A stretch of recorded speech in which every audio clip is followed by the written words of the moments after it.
You need to try ice baths. In the cold, what's beautiful is after you get out, with this huge long process, how cold it that sets you in a more difficult positivity for hours.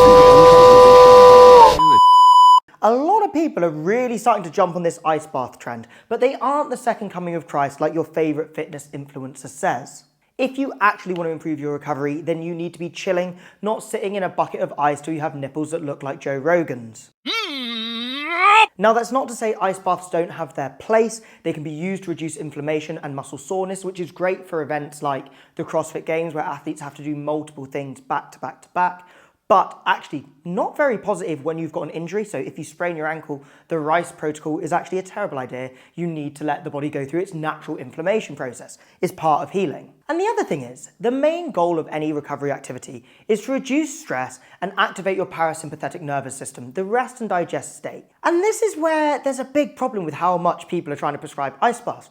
Because ice baths don't get you into your parasympathetic nervous system. They get you into your sympathetic nervous system, your fight or flight state. We're all gonna die! And that's not good for recovery. Admittedly, it can feel good to be going into an ice bath and getting out. You can get a bit of a sense of euphoria.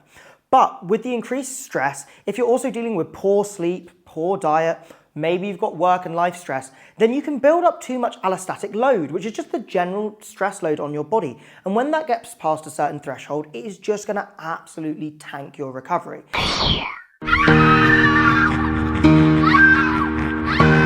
And honestly, the whole way up, your ability to recover is reducing. You wanna keep that allostatic load as low as bloody possible. So with all that in mind, let's talk through 5 things you can do to improve your recovery that are actually way more useful than a fucking ice bath. Number 1, implement a phone embargo before you go to sleep.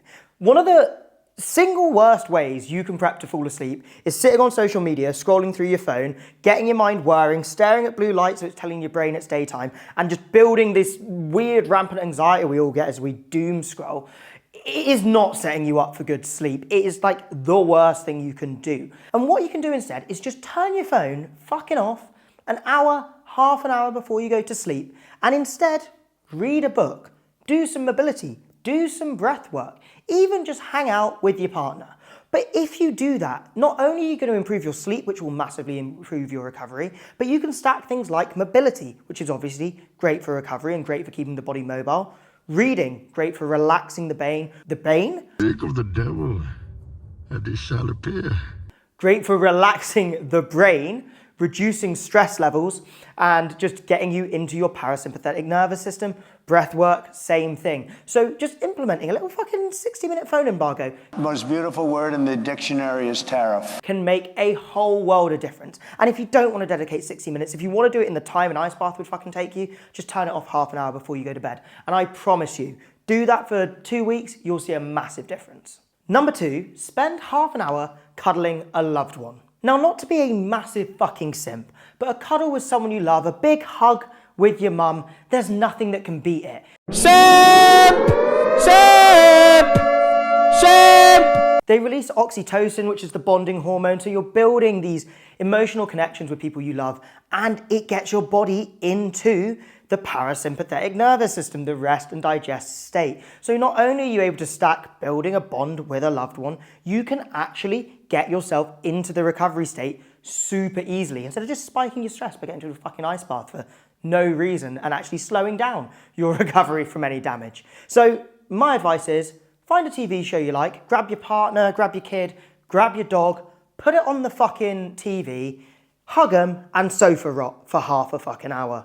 Number 3, take 20 minutes towards the end of your day to plan out your next day. And this is really fucking simple. Just literally look at your calendar, think, what do I need to do tomorrow? I've got to train, I've got to eat, I want to spend some time with my wife, I want to fucking post an Instagram reel, and just plop it into your calendar when makes sense. It is that simple to take control of the chaos of your day. If you don't do that, you have no idea what the day's coming with you at. Do not come.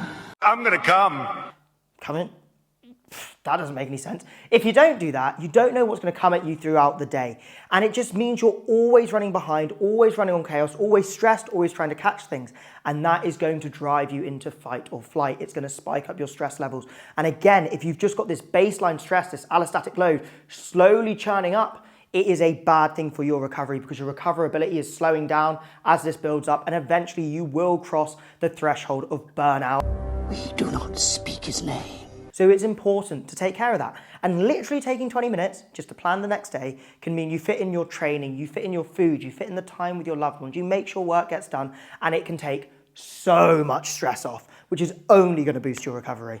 Number 4, get out in the sun. This one is free and wildly underrated. I actually get out in the sun for about an hour to 2 hours every single day. It's in my calendar. I have a point in my day where I do that because I think it is so valuable. Sunlight helps set your circadian rhythm, which of course is essential for good sleep, and we've already spoken about how important that is. It boosts vitamin D, which is essential for a whole number of processes in the body. But wait, there's more. And on top of that, the infrared light from the sun stimulates your mitochondria, improving their function, allowing for more efficient energy production and allowing your cells to bounce back from stress faster. And then just add in some light movement like walking or yoga, and you're also getting a whole range of benefits of a slightly elevated heart rate, getting into your mind, getting into your body, reducing stress, and you guessed it, getting into your parasympathetic nervous system, which... He said it, he said it. And I know I said I do this for an hour to 2 hours, but honestly, as little as 20 minutes is going to make a difference. It is so much more useful to just get out in the sun and move than it is to jump in an ice bath. And number 5, prehab any little niggles or injuries you've got. Rather than jumping in an ice bath, take care of that wrist that's been bothering you, or take care of the Achilles that has a problem. Do some isometrics, do some mobility work. Just do something that is going to positively help that injury and speed up its recovery and avoid it getting worse. I know prehab and rehab isn't sexy, but doing it is going to remove weak links. And every time you do that, you make yourself better as an athlete. If you've got a bad ankle, it doesn't matter how strong your legs are, you're not going to be able to perform well on the rugby pitch. Fix that ankle, everything can fire. I'm fast as fuck, boy. And on top of that, removing those weak links, those niggles and injuries means you need to worry less in training, you can push it harder and recover from more without dealing with any problems. So look, ice baths do have their place. If you're competing in the CrossFit Games, it's probably worth jumping in an ice bath between events. But for the rest of us, they are very much a waste of time. Real recovery is about focusing on reducing stress and getting yourself into the rest and digest state. So for 99% of us, we're going to see way more benefit to our recovery and therefore way more benefit to our athletic performance by doing any one of those 5 things we've discussed today instead of jumping in an ice bath, especially if you stay in one so long you get Joe Rogan nipples. Thanks for watching, guys. It was great to have you here. Subscribe to the channel if you want more content like this, just educating you on how to become an athletic freak, and click somewhere around here to watch another video if you want to learn more.